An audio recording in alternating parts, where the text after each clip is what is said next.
You're listening to The Ones Who Succeed on Apple Podcasts, Spotify, or wherever you get your pods. I'm Campbell Barron, or at Campbell J. Barron on Instagram and Twitter. Welcome to the program. And today on the show, I'm thrilled to have a conversation with Michael Hyatt. Michael is a serial tech entrepreneur and angel investor. He's the co-founder of Bluecat Networks, a B2B tech company he started with his brother Richard Hyatt back in 2001. Bluecat went on to get acquired in 2017 for a reported $400 million. Michael is now a prominent angel investor funding the next generation of great entrepreneurs, a guest panelist on Gimlet Media's investment podcast show, The Pitch, in addition to his time on the CEO board of advisors of Georgian Partners, one of Canada's leading venture capital firms, and of course giving back as the chair of the Hyatt Family Foundation. Michael calls Toronto home, where he joined this program via Zoom to discuss all things Bluecat, his journey as a successful serial tech entrepreneur, and of course the future of entrepreneurship and startups in the wake of the COVID-19 pandemic. This is The Ones Who Succeed. I'm Campbell Barron. I hope you're having a great day today. My conversation with Michael Hyatt starts now.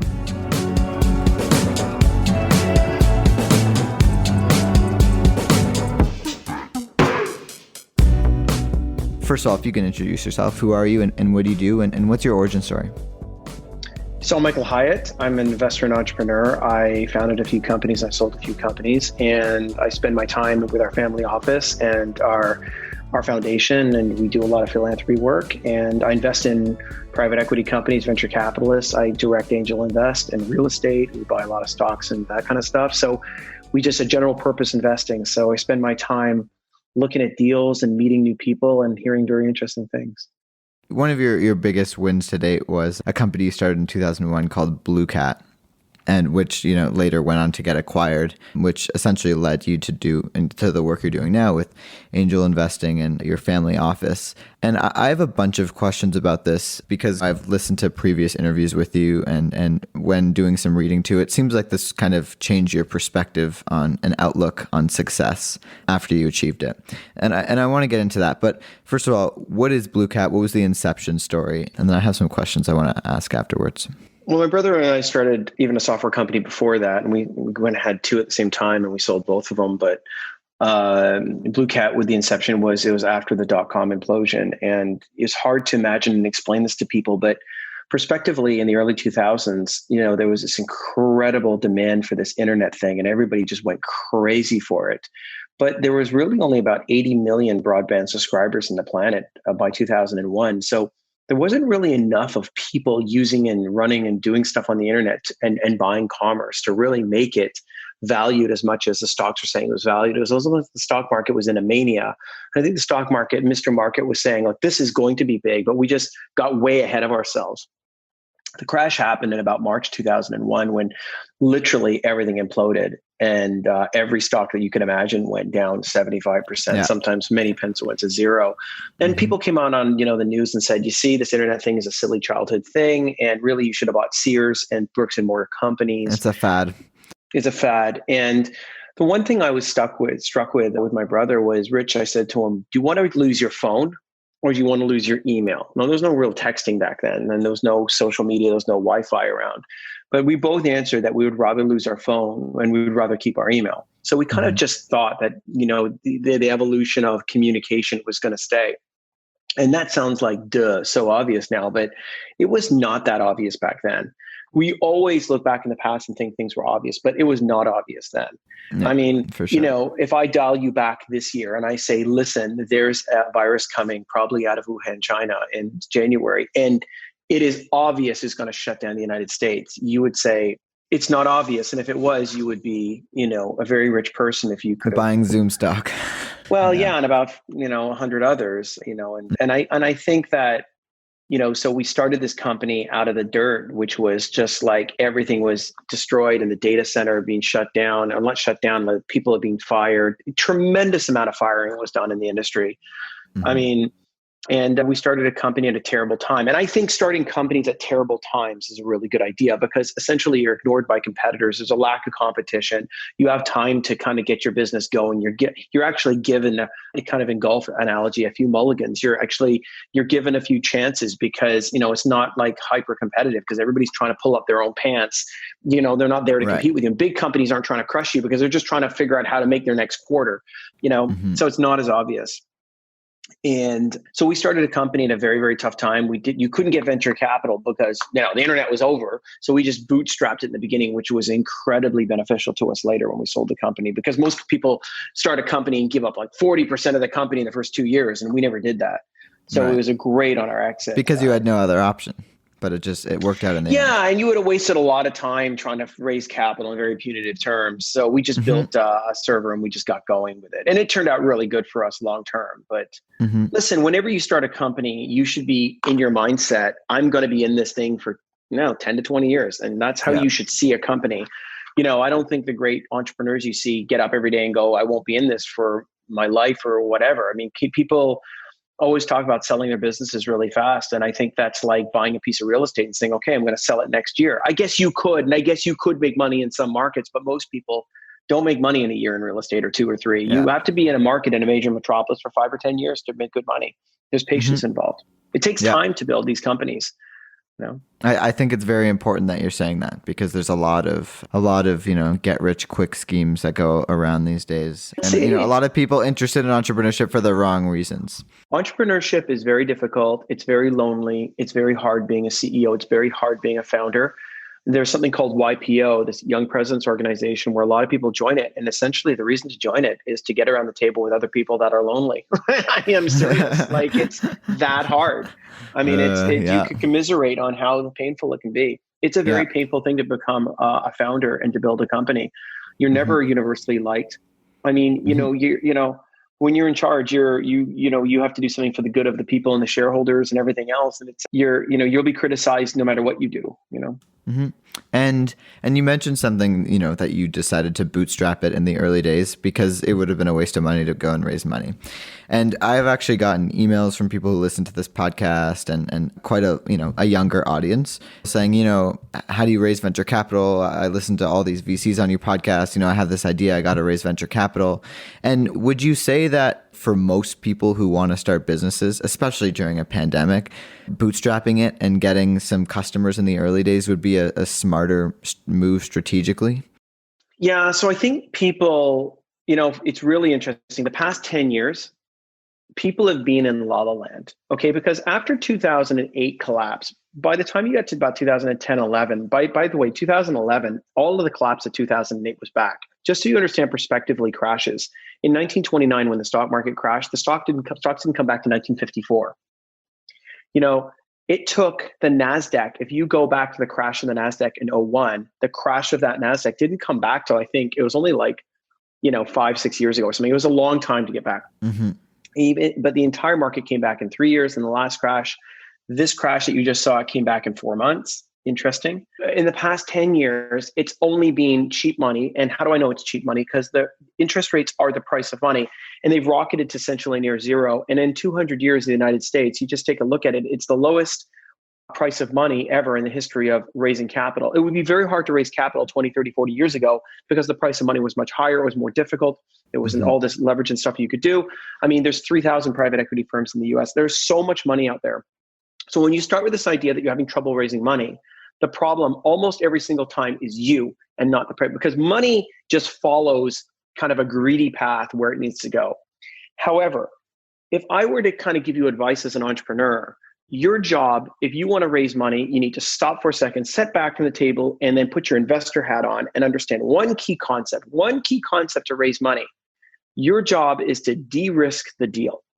So that means just because you have a great PowerPoint and you got 3 really cool coders and you made this website and you got this kind of thing going and you're kind of like, what do they call it? Your earliest design product, or your, minimum viable product. Yeah. Minimum viable product. And you just got it out. And then you want to raise $1 million at a 5 million pre, at a seed round and a safe note and all this stuff. It's like, wait a second. The thing is that you most people actually don't even know at that phase if their company's legitimate. I mean, whether or not people are drinking the champagne or dogs are eating dog food, you do not know where your company's really at. Your job is to de-risk the deal. How do you de-risk a deal? Well, as you start generating revenue and showing that clients buy your product, and not only buy your product, buy more of your product, you're de-risking the deal, you're increasing your valuation. Most people expect to raise money before they've de-risked the deal in any way, hired really good people, brought on clients, shown traction. Show that if you sell to this one company, they buy, and not only do they keep paying, they buy more. You're de-risking the deal. Most people can't wait for that. If you could just build a company, and sweat it out in that beginning year as best you could and keep showing that, look, hi, I'd like to do an A round. And the reason I'd like to do my seed round or my A round is I have 10 paying B2B clients. They love my product. You can call them. I have myself with the money. I'd like to hire these people. Here are the resumes. Like, if you could show that kind of thing, you're in a much better position. The second thing is that I just think people are in such a rush to raise round and raise monies. And as soon as they raise money, they want to have a rooftop party and they want to celebrate raising money. Selling part of your company, you shouldn't be celebrating. You should be celebrating adding great people or adding clients or adding revenue. Stop celebrating raising money. There should be not shame in raising money, but you should just be like, okay, now I'm on the clock. And the minute you raise money, the minute you sell part of your company, you have absolutely 100% agreed to sell your company. Because once you bring on an angel investor, once you bring on a VC, they would like a return. And there's an entire mechanism for that to happen. So the minute you say, I'm worth 5 million and you put in $1 million, those investors want a return on their money. It's not just to sit around there and you talk about it later. And when you see companies go public, that's exactly what's happened. They've sold their company to the public and people have liquidity, and it's a wonderful system. It's an exit for the early investors. Yeah. And listen, when a VC comes in and gives you money, they have people they pay, they kind of completely adhere to called LPs who give them the money. And those people sit at home going, hey, what's my return? Remember that deal you did? How's it going? And, they want their 3X or 4X or 5X return, or depending on the stage. So listen, raising money and rushing to that is a bad idea. You should be able to formulate your company. You should be able to show that you have traction. I will keep saying this to companies. If you just have a minimum viable product, you just put it out there, you don't really have clients, you just have a bunch of smart guys and girls doing some stuff, I'll say that's amazing, but I'm not sure you have a company. And they don't want to hear that, right? They want to hear, I've got a great company, we're going to the moon. Okay, but you don't. Because you're not the decider, I'm not the decider. The only decider that matters is the client saying, I want this. And I'll buy it and I'll buy more of it. We didn't go over this, so just to backtrack a little bit. What was the Bluecat product in the early days? We made the world's first kind of, they called it 1U rack mountable DNS server. So it was a server that helped do something very critical in the internet and infrastructure. So it was critical internet infrastructure. And B2B, right? So and B2B. Clients. I like B2B. Listen, some people could come in and build, the Airbnb type companies or the food dashing companies and all this kind of stuff. And they're great at it. I'm not. And the reason I find those businesses so challenging is that it is so hard to get a gross margin. And when you're doing B2C, you have to be in it to win it, and you have to raise a tremendous amount of money, and you have to get over a velocity. So, when you see Uber and Lyft be successful, you haven't seen the 80,000 companies that just couldn't do it. Right. Because the amount of money that Uber and Lyft have literally drunk to get to where it's an insatiable appetite of capital flow. And if you can't keep up with that, you can't do it. So I find B2C challenging for that reason. And some people have done a great job, but that doesn't mean most people can do it. So that's just me. Coming up, my conversation with Michael Hyatt continues. Stick with us. The Ones Who Succeed will be right back.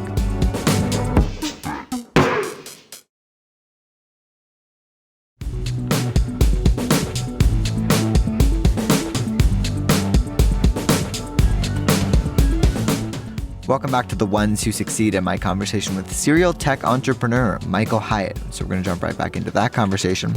How did building Bluecat change you as a person? I think that I sacrificed a tremendous amount to become successful. And, be careful what you wish for because you might just get it.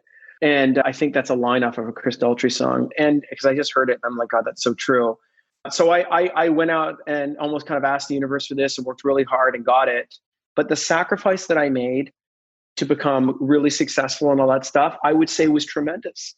I pushed off my social life. I mean, I've only got married in my 40s and I had a child in my 40s. Is that a great idea? Well, it worked for me.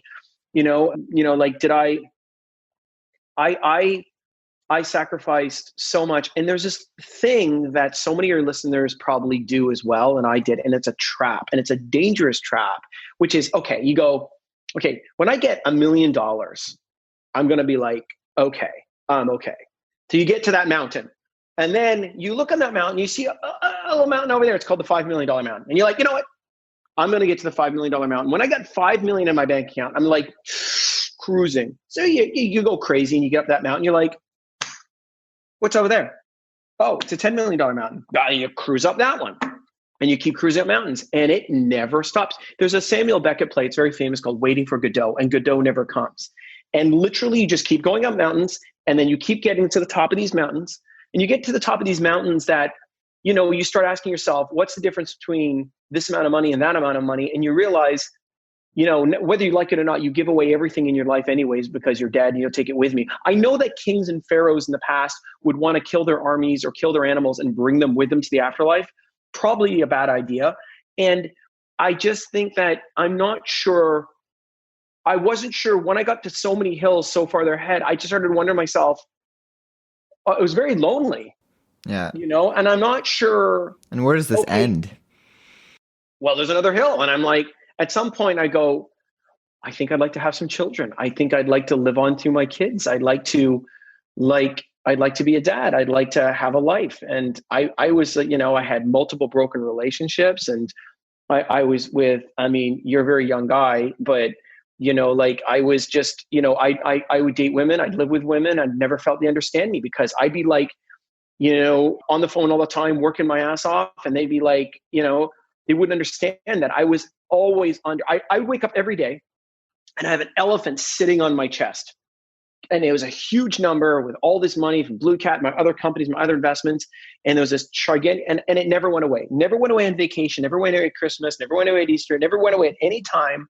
And I would live this life where I would always have this elephant on me. And I'd look over to my partner, you know, and they'd be smart, they'd be a lawyer, they'd be this, they'd be that. And they could never understand that I just lived with these elephants and it was painful. And they just couldn't understand why I kept on going up these hills and why I couldn't be happy and why I couldn't just let go a little bit.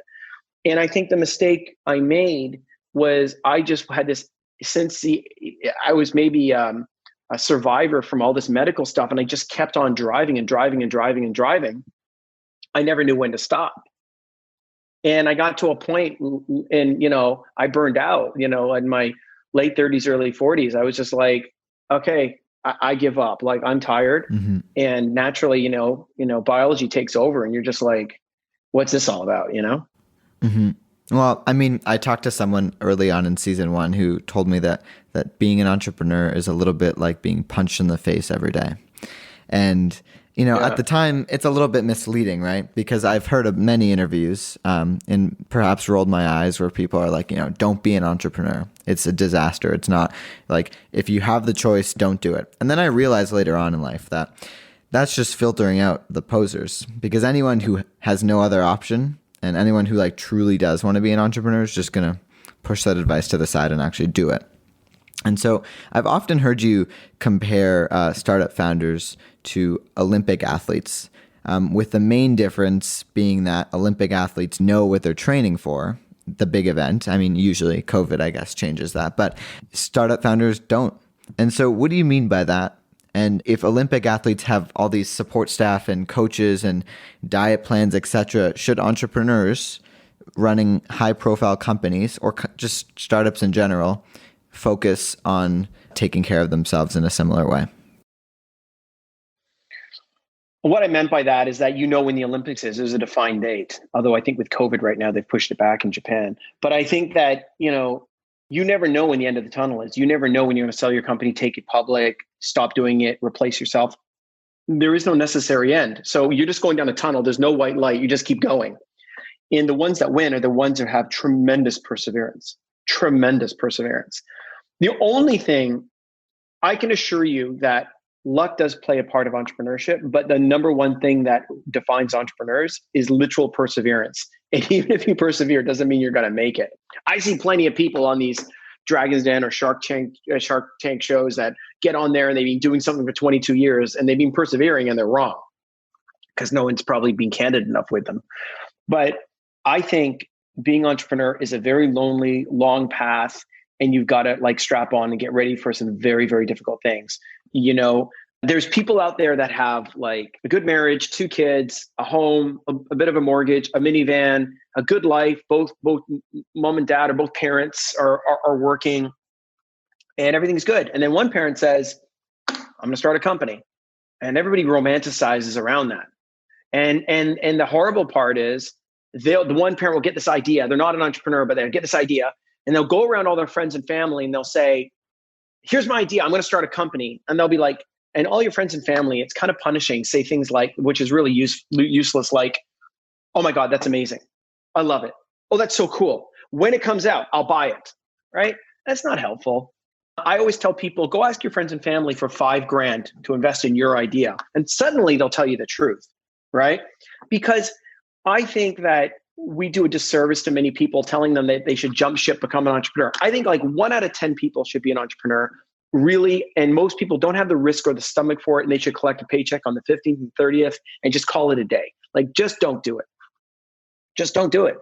Because I feel like it's a very, very dangerous path. And certain people, you have to be cut out. You got to have this stomach of steel. You have to have perseverance. You have to, whatever your plan is, it's going to cost more and take longer. It's kind of like building a house.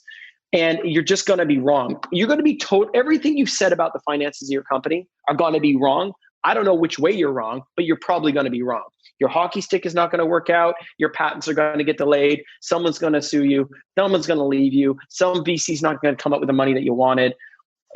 And that's just the opening act, right? Mm-hmm. It's a long path.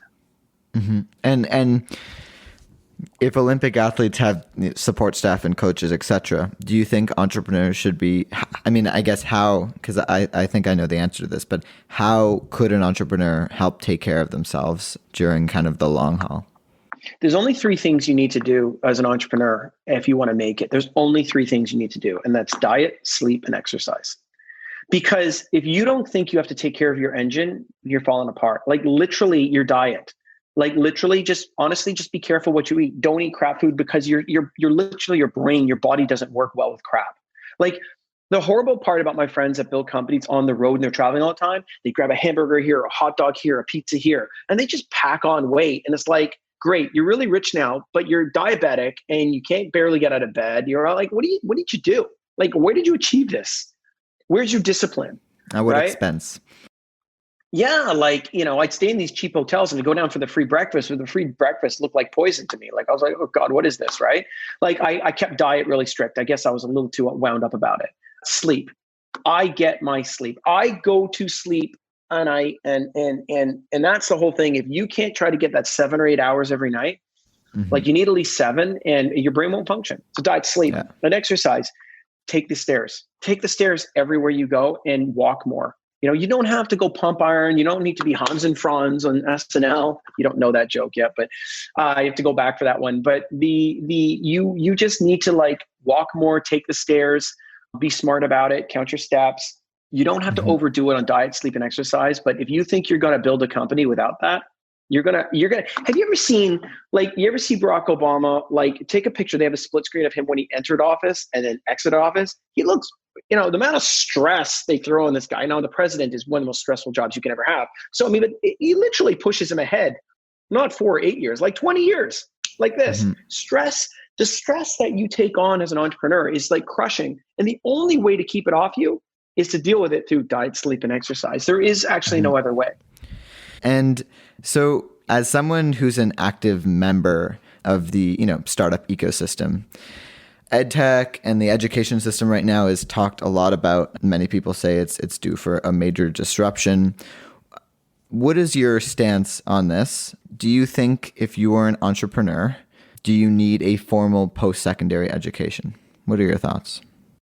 I'm old school and I think you do, but here's why. I think what people want me to say is, MBAs are crap or BAs are crap. You don't need to go to school. You just hard knocks, get in there, go to, I don't agree with that. I think that any 18-year-old is really, really young and any 22-year-old is really, really young. I think here's the most important thing you can do when you're 18. Leave home. Get out of your home. Go rent a place with your friends or your own or whatever, and go cook your own food, do your own laundry, clean up, Because when you get up in the morning, you haven't done your dishes, they're still there. Do your laundry, become an adult for the next couple of years. And then realize all the times when you didn't take your shoes off at your parents' place, put your feet on the dashboard of your own car. And then you're going to start realizing the next kind of between 18 and 20, you're going to start growing up. Going away to school and studying for an exam takes discipline. You cannot be an entrepreneur. You can't be in business without discipline. It takes discipline to do dishes. It takes discipline to do your laundry. It takes discipline because if you don't do it, the great thing about university, as my teachers in high school told me, is like, you don't show up to class, nobody's calling you. No one cares. There's no like high school where they're calling you, where's Johnny? They don't care. They got your money. Don't come to class ever. You fail, see ya. Right? There's discipline and it's all on you. So living away from your parents, like, I know this sounds terrible, but I never appreciated my mother's cooking until I went away to school. She was always an amazing cook, but my God, when I had to have something called crunchy perch, it was like the perch, the fish, you had to bang it on the table. I remember, and then my mom's beautiful lasagna that I would just eat and just think this is normal, and I think you will respect your parents 100 times more if you go away to school. I think you have to grow up between the ages of 18 and 22. I'm part of a couple of boards and a couple of companies where they dropped out of school and they're doing their thing. And just because it works for a couple of people doesn't mean that's what you should do. To answer your question about how post-secondary is changing, I'm invested in a company in Canada called Top Hat. They're doing amazing. Yeah, I had Mike on the program 2 weeks ago. Yeah, Mike, the CEO and founder, he's amazing. And that's the way the world's going. So I think how you learn. So look, if you want to do remote school, you can, but please move away from your parents and do your own life and laundry and take responsibility for yourself. I have 14-year-olds and 16-year-olds and 18-year-olds calling me. They said, what should I do? I said, who does your laundry? And they'll be like, my mom. I'm like, stop that now. Like stop. Like, when did the last time you cooked your parents' dinner? When's the last time you're taking out the garbage? Are you shoveling the driveway? Because you should. Cut the lawn. Like grow up a little, take responsibility. Life's not a free pass. When you get into the world of business, there's not even, to quote Glenn Ross, a great sales movie, if you ever watched it, there is the prize. It was like a Rolex watch for first place and second prize got steak knives. You don't even get steak knives. You don't even get a set of knives for second place when you lose a deal. When you go out to the real world, you bid for something, you lose, you get nothing. You get a goose egg. And that happens a lot. And you're going to get to your earlier question, punched in the face a million times as an entrepreneur, and you better be able to sustain it. By the way, you better be okay with losing because you will lose a lot when you go out and start a business or when you go out into the real world. Like losing is just kind of like called Tuesday or something. I mean, the main thing I see with that though is right now, almost every post-secondary institution is moving to online. And so you're sitting at home and everything you just described isn't happening. Do you see a problem with that? Yeah, but we're in just a really weird space. We're in a global pandemic, and until let's look straight up, 2021 is going to be exactly what you're experiencing right now. We're in 2020 right now because the vaccine is not going to be widespread yet. But sometime in 2021, I believe you're getting a vaccine, and I don't think we're going back to normal until we have a tremendous amount of vaccine. And that was my next question. Yeah. So what's the question specifically? How many of these habits with education do you think are going to change forever, even after a vaccine? 25% of people are never going back to the office. And I could be 50, which is going to change the price of real estate in suburbs and stuff like that to be more expensive. And it's going to be better because families can be better. There's a whole bunch of it's going to be better. The question is, can businesses be productive? I think they can. 30, 40, 50, 25, whatever percent of people are never going to physically back to the doctor ever again. They're going to do Zoom. Is that productive? Yes, it's productive. The digital transformation that would have naturally happened over 7 to 10 years is happening in 1 year because it has to. And you're a product of it. You're seeing it. There's a lot of good things that are happening and there's a lot of good things that should be happening. Look, we're going to drive a lot less because we're not going to be in the office every day. Gridlock's going to be a lot worse. I never expected something to say that here in the city of Toronto, gridlock in Toronto is going to go down. I'm like, that's never going to happen. By the way, it just happened, right? And so there's some really good things, that they're going to happen. But the world is never coming back. We went through a wormhole. Let's use some Star Trek. We went through a wormhole. The starship's on the other side. We're never going back. It's closed. And we've now gone through this hyper acceleration where everything digital is important and every kind of the Shopify retail experience is important. And that's the way it's going to go. The retailers that are collapsing, we're going to collapse anyways. It's just happening now and not in 3 and 4 and 5 years. It's just an acceleration of end of Sears. That's all you're seeing, right? Those companies that are closing right now, those retailers, for example, they were never doing well. Yeah. It's just now it's not that surprising. Yeah. It's not surprising, but some of them are really doing well. Coming up, I continue my conversation with Michael Hyatt. The ones who succeed will be right back after this. Stick with us.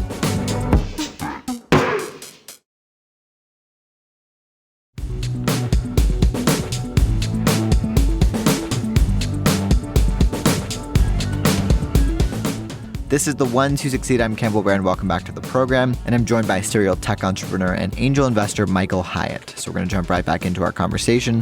Now, I want to talk about the markets because I started the show, you said that the recovery from the Great Depression took quite a while into the early 50s. And the recovery from I don't even know what this recession's called. The COVID recession took 4 months. What's your opinion on the state of the market? And where do you see a long-term recession taking place in the coming years? And what are your thoughts? Because the market doesn't always represent the health of the economy.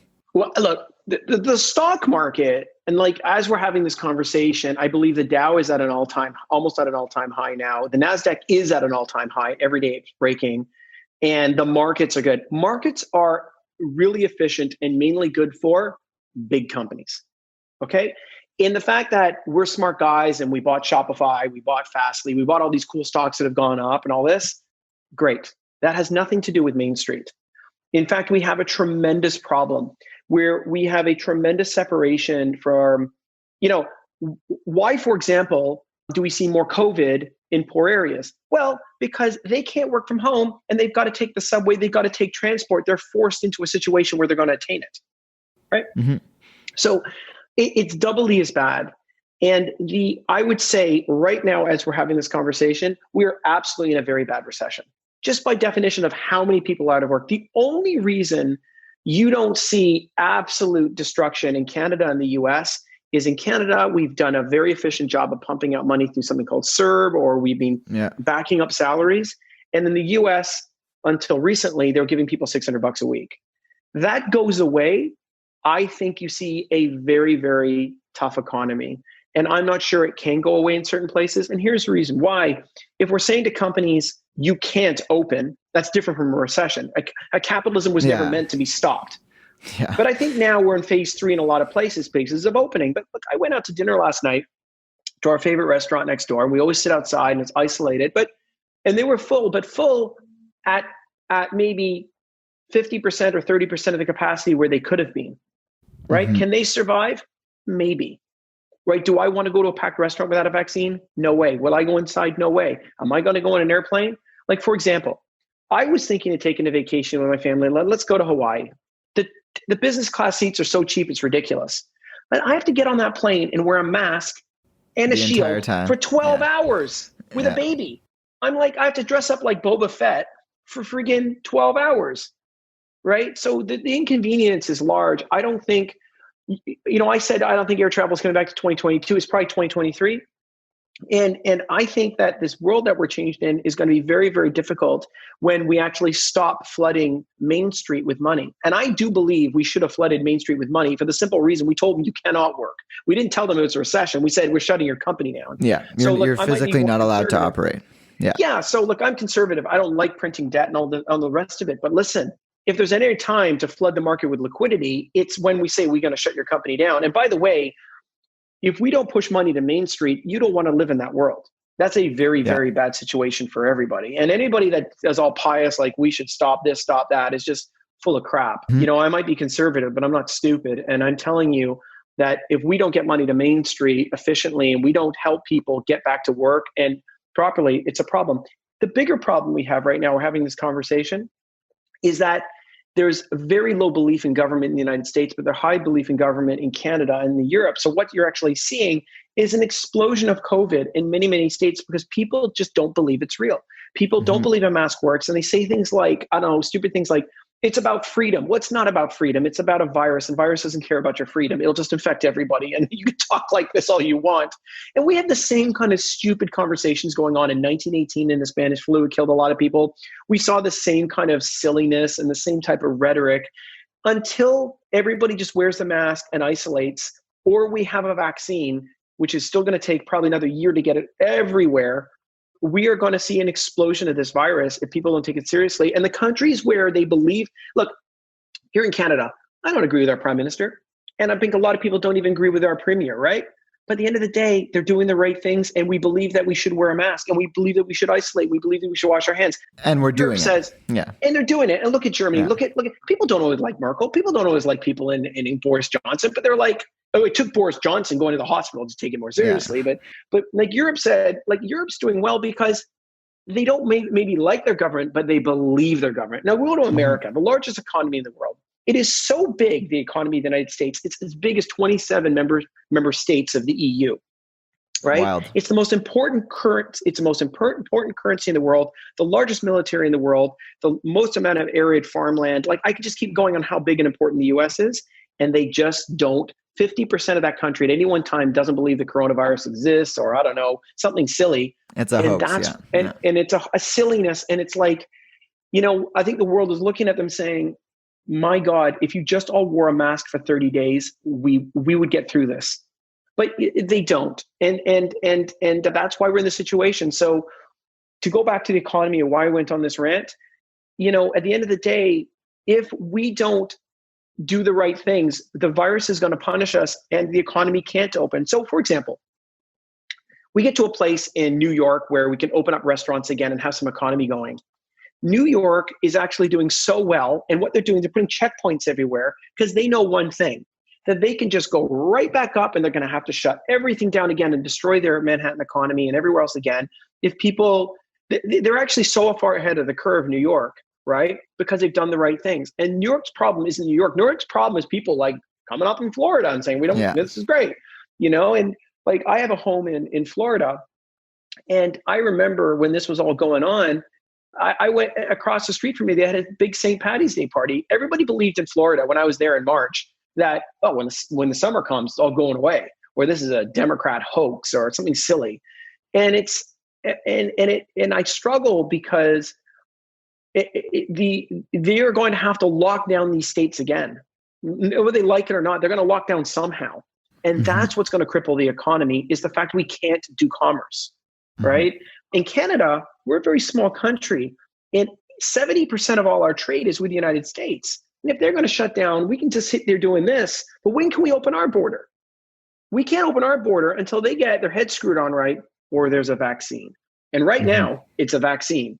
And so I don't see Canada getting all come visit Canada for a long time, because we tend to do the right things. We have a trust and belief in our democracy, and other countries do not. And it's an amazing thing, this pandemic, because it shows who believes their government and who does not believe their government, right? And I find it very, very sad when I see people talk about freedom with these masks. I don't know what freedom has to do with saving lives. I don't get it. Yeah. And look, before we wrap up here, I want to talk about your angel investing, third career, if you will. Like many successful entrepreneurs who've exited, you decided to kind of place angel investments. So what was your thinking behind this? I've talked to entrepreneurs who really just saw this more as like a give back to the startup ecosystem. I've talked to entrepreneurs who genuinely are making angel investments to, have a more diverse portfolio. Why do you place angel investments, and where does your deal flow come from these days? Those are all great questions. I think that I make investments to build a business with entrepreneurs I really like and I want to be in business with for 10 years. I don't give people money that I don't like. I don't give people money that I don't believe in. I don't fund brilliant a-holes. I just don't do it. The only thing that matters to me in my life today is my time, because every minute I spend doing this, I'm not with my daughter, I'm not with my family. So I've got to choose. I've got to choose where I put my time. So I invest to back an entrepreneur or entrepreneurs, brothers or sisters or whatever. And I back them so they can build a big company, hire a bunch of people, make a difference, and do something great. If you don't want to do something great, then I'm not your partner. There's many companies I don't fund, which I find them good people, good idea, good whatever, but I'm not going to commit my time to it. I've committed my time to 2 or 3 entrepreneurs and 2 or 3 businesses where I sit on the board, I give my time, I give my opinion, and I lean in. And it's worked out tremendously well. And I brought in my money. And there's times when I can do the whole round on my own, but I pull back and I bring in my friends who can also help, right? Yeah. And I'm in it to win it. I'm in it for success of the entrepreneur. I'm in it for success of the business. And there's nothing better than building a great company with hundreds of people and lots of helping a lot of people pay their mortgages. And that's another way we create economic prosperity, right? Mm-hmm. Yeah. And where do you find your deal flow these days? I do this show in New York called The Pitch. The Pitch from Gimlet? Yeah, from Gimlet. It's great. I'm doing a new podcast called Business Unplanned. I get a lot of people just approaching me. They know who I am. Friends ask me about a round. Like today, I've got 2 calls based on people doing things that I know. I'm actually not out there looking for deal flow. I don't have a fund. I have a family office. It's me, my brother, and some great partners that help me do stuff and place money. But if I don't do another deal for 10 years, I don't care. I mean, I invest in funds and venture capital firms and private equity and real estate. I'm only in it to win it if I really like the people and I want to back them and I want to have a decade of conversations with them. That's a very high bar. Mm-hmm. And I think that's interesting. And I'm a big fan of that pitch. I think that's actually how I first heard you. I had Alex, who's co-founded Gimlet, on the podcast on season 1. And so I think that's. And you told him that I was your favorite guy on Gimlet? No, I didn't tell him that, you were my favorite guy on pitch. It never came up. But before we wrap up, I want to touch on your foundation, the Hyatt Family Foundation you co-founded with your brother, and some of the philanthropy you take part in, because it seems like you're making quite a difference. Well, just to be clear, we have a foundation, and our foundation by charter funds charities directly. But you're saying the same thing. We're saying the same thing because I just don't write a check administratively to a charity and say, okay, here's a donation. We don't do that. Well, we do that sometimes. I mean, there's some that we just do because we really believe in the general cause. But generally, 90% of our money will go to a charity to do something specific. So, for example, right now, we're funding a charity that is literally, we set this up directly, which is we are funding 80 families with very sick children who have been very hard to leave the home under COVID. We send fresh fruits and vegetables to their home every single week for a year. And their children are very, very sick, just like I was very, very sick. And I actually know who the families are. I see them. I see pictures. It's really working. It feels great. We do water projects in India where we go to a horribly deserted area of India where there's not much water. And we dig these water systems into these farms, and we make it so they can fill them with water. And there's one monsoon a year that fills them. And we say to them, here's the deal. We'll put in these concrete bunkers and build these water systems on your farm. However, we must take your 2 daughters. We have to minimum 2 daughters or kids. And generally, we put the daughters in school. We buy a bike, we buy a uniform, we buy the books. Because the daughters, if they don't have the water system, spend all day walking for water. No education. And one of the ways we keep girls down globally is we give them no education. So if the mother in many cultures, parents their children. So this young girl one day will have kids and then doesn't know how to read and doesn't know just makes the problem worse. So how do we fund girls to get educated? How do we give them solar powered iPads and stuff like that out in the desert? And that's what we do. And we educate girls. So every year I fund maybe 10 or 20 families, depending on what we're doing, with these massive concrete bunkers. And I put dozens of girls to school. And every year that compounds. And my hope is that when they have children, they will read and write and pass that on. And the more education we can give girls in the world, the better our planet will be, because we have many, many places not let girls have educations. And it's very sad. So the answer to broadly to your question is that we try to do things where we feel that we've really done something. We've made a difference. We fund medical research. We've actually made medical breakthroughs at Sick Children's Hospital in Toronto. We're very proud of that. We've actually been published in the magazine Nature for work we've done at Mount Sinai and sick kids. We're very excited about that. So I think in life, you want to do things where you say you've really done something. So what we did, we took money, we put it in a foundation, but we put all that money in the stock market for the foundation, and it creams off a lot of money. and we take that money and we give it away every year. So it just keeps getting bigger and we just keep giving away more money. And that feels good. Everybody has their own thing though with philanthropy. Some people just want to write a check every year. Some people want their name on the building. There's no website for our foundation and we don't speak about it that much unless we're asked about it. We don't get any recognition. We don't ask for plaques. We don't ask for naming rights. We just want to, for the families that we're feeding, they just sent us a book yesterday of pictures, like a storybook of all the families we're feeding and what they wrote. And that was so meaningful. This book is the best thing I've ever gotten. So that felt good. And it's a very personal thing, I think. I think it's great that you're taking action in that sense. And a few more questions here. Where do you see the startup world in the coming years? Amazing. I'm very bullish about the future. I think it just gets better and better. I think the world is getting dramatically better. I think despite COVID and despite what you see in political systems and, everything that you're seeing in the planet, I think the world is getting much, much better. I think the fake news that it's not. And I just think this pandemic will pass. We will get past it. And out of these ashes, you'll see so many great entrepreneurs rise. I think it's never been a better time to start a business. It's never been a better time to be an entrepreneur. I just think you're overwhelmed with a lot of clickbait. Michael, I appreciate you taking the time to come on the program. Great to get to talk to you. Yeah, you asked very good questions. Some of the best questions I've had, and you're 17. So good on you and really well done.